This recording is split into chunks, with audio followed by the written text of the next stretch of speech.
उन दिनों जंगल में बहुत तेज बारिशें हो रही थी। मानो चिड़िया अपने बच्चों को पालने के लिए जंगल में भुने हुए भुट्टे बेचा करती थी। वो अपने खेत से मकई के भुट्टे तोड़ कर लाती और उन्हें भूनकर जंगल में बेचने जाती। मम्मा, मैं भी आज आपके साथ जाऊंगी भुट्टे बेचने। नहीं मीना बेटी, बाहर बहुत तेज बारिश हो रही है, आपको ठंड लग जाएगी। मम्मा, आप भी तो बारिश में जाएंगी, आपको भी तो ठंड लगेगी। नहीं मीना बेटी, मम्मा को ठंड नहीं लगती। ऐसे मम्मा चिड़िया अपने घर से निकलती है। भुट्टे, गरम गरम भुट्टे, ऐसी बरसात में गरम गरम भुने हुए मिसाले वाले भुट्टे लो। रुको रुको चिड़िया, मुझे एक गरम गरम भुट्टा दो। फिर मानो चिड़िया रुकती है और वो एक भुट्टे पर अपना स्पेशल मिसाला डालकर तोती को देती है। चिंकी बहन, आज तो बहुत तेज बरसात हो रही है। हाँ चिड़िया बहन, तुम भी अपने आप को बरसात से बचाया करो, कोई एक छाता ले लो। हाँ तोती बहन, सोच रही हूँ इस महीने की बचत से अपने लिए एक छाता खरीदूंगी। फिर मानो चिड़िया आगे बढ़ती है। भुट्टे, गरम गरम भुट्टे। रात को एक मानो चिड़िया ही थी जो ऐसी बरसात में बाहर फिर रही थी। जंगल के सभी पक्षी अपने अपने घरों में बैठे हुए थे। बादल जी, मेरा आज भुना हुआ भुट्टा खाने को बहुत मन कर रहा है। किसी पक्षी के खेत से चुरा कर भून कर खा लेना, चिड़िया मुफ्त में नहीं देगी। मैं चिड़िया से कल तक का उधार कर लूंगी। ऐसा कहते हुए बिजली का भी अपने घर से निकलती है। चिड़िया, यहाँ आओ, मुझे एक भुना हुआ भुट्टा दो। फिर मानो चिड़िया वहाँ आ जाती है। बिजली बहन, 10 रुपए का है एक भुट्टा। हाँ हाँ, मुझे सब मालूम है। चिड़िया, अपना स्पेशल मिसाला ज्यादा लगाना। फिर मानो चिड़िया बिजली कवि को एक भुट्टा मिसाला डालकर दे देती है, जिसे बिजली कवि मजे मजे से खा लेती है। चिड़िया, सॉरी, मैं पैसे लाना तो भूल ही गई। कोई बात नहीं बिजली बहन, आप घर जाकर ले आई, मैं यहीं बैठी हूँ। अब मुझे ठंड बहुत लग रही है, तुम कल ले लेना अपने पैसे। मानो चिड़िया चुप हो जाती है और वहाँ से चली जाती है। भुट्टे, गरम गरम भुने हुए भुट्टे लो। बड़ी आई छोटी चिड़िया जो बिजली कवि से पैसे लेती है। मम्मा, क्या आप सारे ही भुट्टे बिक गए? हाँ मीना बेटी, बिजली कवि ने आज पैसे नहीं दिए, वो कल देगी।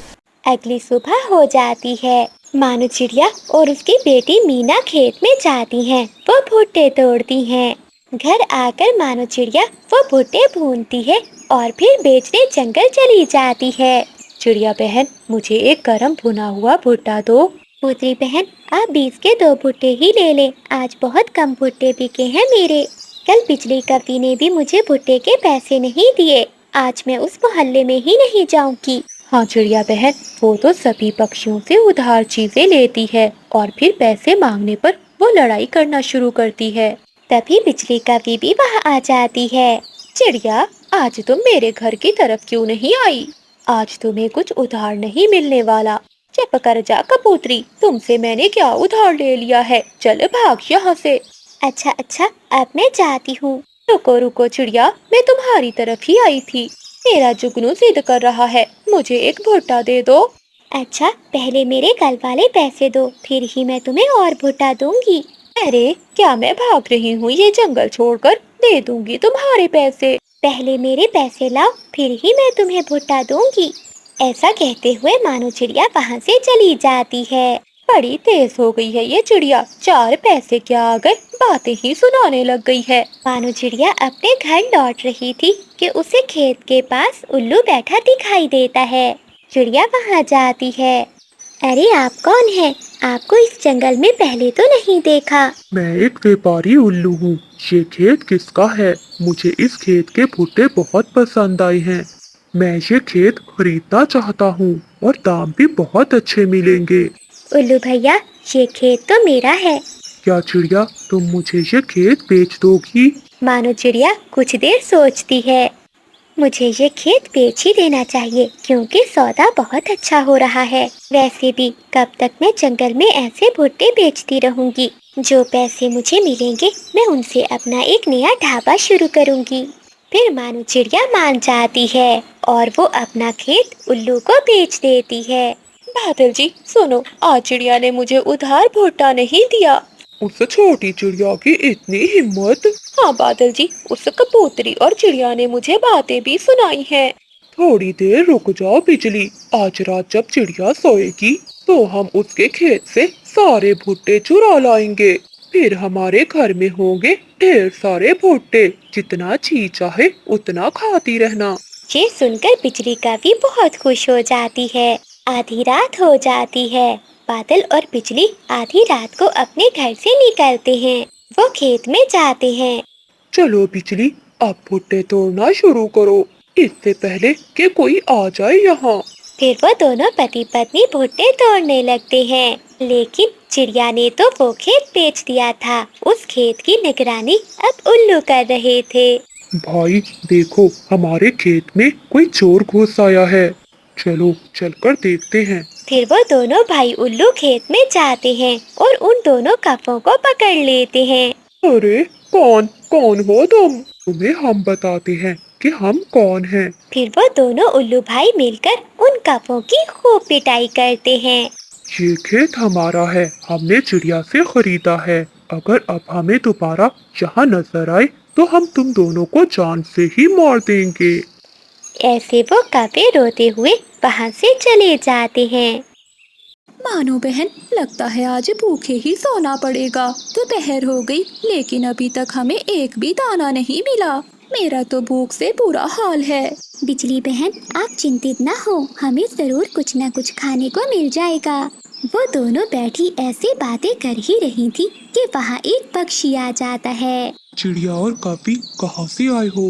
पक्षी भैया, हम पहाड़ों वाले जंगल से आए हैं। हम दोनों भोजन की खोज में निकली थी। उड़ते उड़ते यहाँ तक पहुँच गयी। अरे पक्षी भैया, क्या तुम बता सकते हो कि हमें भोजन कहाँ से मिलेगा? हाँ, यहाँ से थोड़ा तोते भैया, क्या आपको किसी पर शक है? हाँ चिड़िया, शक नहीं यकीन है। ये काम जरूर उस काले कप्पे का ही है जो कल मुझसे लड़कर गया था। अब चिड़िया बहन, तुम्हें मेरी मदद करनी होगी। क्या तोते भैया? तुम कल मेरे पास आना, मैं तुम्हें कल ही बताऊंगा। अगली सुबह हो जाती है। चिड़िया गई थी अपनी बेटी मीना की दवा लेने, जरा पूछ कर आता हूँ। ऐसा सोचते हुए बादल कौवा मानो चिड़िया के पास जाता है। मानो बहन, सुना था कि मीना बीमार है, क्या दवा नहीं ली तोते वैद्य जी से? हाँ कप्पे भैया, दवा तो ली थी, लेकिन उस दवा से मीना की तबीयत और बिगड़ गई थी। ये तो शुक्र है कि तोते ने जल्दी से दूसरी जड़ी बूटी का रस दिया, जिससे मीना ठीक हो गई, वरना मैं तो बहुत घबरा गई थी। चिड़िया बहन, वो कौन सा सच में वैद्य है? नहीं बादल भैया, जैसा भी है, हमें तो उसी की दवा से आराम आता है। तोता बता रहा था कि उसकी दवा में किसी ने कुछ मिला दिया है, और हाँ, वो कह रहा था कि वो जरूर पता लगाएगा जिसने ये शरारत की है। फिर बादल कौवा वहाँ से चला जाता है और मानो चिड़िया तोते के पास चली जाती है। बताइए तोते भैया कि मैं आपकी कैसे मदद कर सकती हूँ? चिड़िया बहन, तुम्हें ये अमरूद कप्पे को देना होगा। मैंने इस अमरूद पर पेट दर्द करने की दवा लगाई है। इससे मुझे मालूम हो जाएगा, क्योंकि जब वो मेरे पास दवा लेने आएगा तो मैं भी सब जानकर ही दवा दूंगा। ये तो कोई मुश्किल काम नहीं, वो कौवा तो ये अमरूद जल्दी से खा जाएगा। फिर मानो चिड़िया वो अमरूद लेकर बादल कौवे के पास जाती है। बादल भैया, ये लो अमरूद, मुझे 2 अमरूद मिले थे, एक मैंने खा लिया है और एक आप खा लें। बादल कौवा तो जल्दी से वो अमरूद खा लेता है। चिड़िया वहाँ से चली जाती है। अरे, ये मेरे पेट में दर्द क्यों हो रहा है? तभी अमरूद पर लगी दवा का असर शुरू हो जाता है और वो जल्दी से तोते वैद्य के पास जाता है। तोते यार, कुछ करो, मेरे पेट में बहुत दर्द हो रहा है। तभी सारे पक्षी भी वहाँ आ जाते हैं। तोते, तुम मुझे दवा क्यों नहीं दे रहे? देखो पक्षियों, मेरी सभी दवा में किसी पक्षी ने कोई चीज मिला दी है। जब तक मुझे पता नहीं चल जाता कि कौन सी जड़ी बूटी है, मैं दवा नहीं दे सकता। तोते, मैं मर जाऊंगा दर्द से। लेकिन कभी मैं कुछ नहीं कर सकता जब तक पता नहीं चल जाता। मैं कैसे तुम्हें दवा दूं? हो सकता है जो दवा मैं दूं तुम उससे मर जाओ। तोते, वो जड़ी बूटी बस बुखार वाली दवा में ही है, क्योंकि मैंने उसी में मिलाई थी वो बूटी। कव्वे की बात सुनकर सभी पक्षी हैरान होते हैं। पक्षियों, मुझे माफ कर दो। तोते, मुझे दवा दे दो। मैं तुमसे माफी मांगता हूँ। मैं दोबारा ऐसा कभी नहीं करूँगा। ठीक है कव्वे, अब तो मैं तुम्हें माफ कर रहा हूँ, लेकिन आइंदा कभी ऐसी शरारत न करना। जंगल में बादल गरज रहे थे और जोरों की बारिश हो रही थी। जंगल के सभी पक्षी अपने अपने घरों में डरे हुए बैठे थे। काफी पक्षी तो कई दिनों से भूखे थे, क्योंकि जंगल में लगातार बारिशों से उनके घर में राशन अब खत्म हो चुका था। बादल कव्वा और बिजली का भी भूख से सताए हुए कबूतर के घर जाते हैं। वो दरवाजे पर दस्तक देते हैं। चीकू जी, इस समय कौन आया होगा? तुम चिंता नहीं करो, मैं देखता हूँ। फिर तोता दरवाजा खोलता है और कव्वे घर के अंदर आ जाते हैं। तोते यार, अब तो हमसे उड़ा भी नहीं जा रहा था। भूख के कारण पेट में बहुत दर्द हो रहा है। चिंकी बहन, क्या आपके पास कुछ भोजन है? अरे बिजली बहन, हमारे पास तो कुछ भी नहीं था। जो भोजन हमने बरसात के लिए जमा किया था, वो तो आप दोनों ने बरसात शुरू होने से पहले ही चोरी कर लिया था। चिंकी, ऐसी छोटी मोटी शरारतें तो हम शुरू से ही करते आ रहे हैं, परंतु हमें क्या पता था कि बरसात इस बार इतनी देर तक रहेगी। ऐसी बरसात में अगर कुछ खाने को मिलेगा तो चिड़िया के घर से ही मिलेगा। यार तोते, चिड़िया की तो कुछ दिन पहले मुझसे लड़ाई हुई थी। वो तो मुझे कुछ भी खाने को नहीं देगी। मानो चिड़िया बहुत दयालु है, अगर उसके पास कुछ हुआ तो वो हमें जरूर देगी। तो ठीक है तोती बहन, चले हम सब चिड़िया के पास ही चलते हैं। फिर वो सब मानो चिड़िया के घर की ओर जाते हैं। तेज बारिश और ऊपर से ठंडी हवा ने तो गर्मियों के मौसम में ठंड बना दी थी। वो सब बहुत मुश्किल से उड़ते उड़ते मानो चिड़िया के घर पहुंच जाते हैं। दोस्तों, मैंने आपको पहले ही खिड़की से देख लिया था, इसलिए दरवाजा खोल दिया। चिड़िया बहन, हमने तो बहुत इंतजार किया कि बारिश रुक जाए, परंतु बारिश तो और भी ज्यादा तेज हो गई है। मैं और चीकू जी बहुत भूखे हैं। और हम भी। चिड़िया बहन, उस दिन जो मेरे पति ने तुमसे लड़ाई की थी, मैं उसके लिए क्षमा मांगती हूँ। मानो बहन, अगर ऐसी बारिश में हमें कुछ खाने को ना मिला तो हम सब भूख से मर जाएंगे। आप सब चिंता ना करो, मैंने बरसात के लिए भोजन जमा कर रखा है। मैं अभी आप सबको भोजन देती हूँ। फिर मानो चिड़िया अपना भोजन वाला संदूक खोलती है, जिसमें उसने ढेर सारा अनाज जमा कर रखा था। वो सब पक्षियों को भोजन देती है। मैं तो सुबह ही चिड़िया के पास आ गया था। मुझे पता था ऐसे मौसम में चिड़िया के पास से ही मिलेगा भोजन। फिर वो सब भोजन खा लेते हैं। बादल जी, अब जाके पेट को कुछ आराम मिला है। मुझे तो लगा था कि मैं भूख से मर ही जाऊंगी। बाहर आसमान पर बादल और भी गहरे हो जाते हैं। वो बड़ा काला बादल खुद पर तो काबू ही नहीं कर पा रहा था। मेरे अंदर बारिश की मात्रा बहुत ज्यादा है। मैं कतरा कतरा नहीं बरस सकता, ऐसे तो मैं फट जाऊंगा। बाबा जी, आप अपने आप पर काबू रखें। अगर आप ऐसे फट गए तो जंगल में सभी पक्षी पानी में डूबकर मर जाएंगे। मेरे पास समय बहुत थोड़ा है, मैं और नहीं रुक सकता। बेटे, तुम जल्दी से जाओ और जंगल के पक्षियों को बता दो, ताकि वो सब किसी सुरक्षित जगह पर चले जाएं। बाबा, मैं अभी जाता हूँ।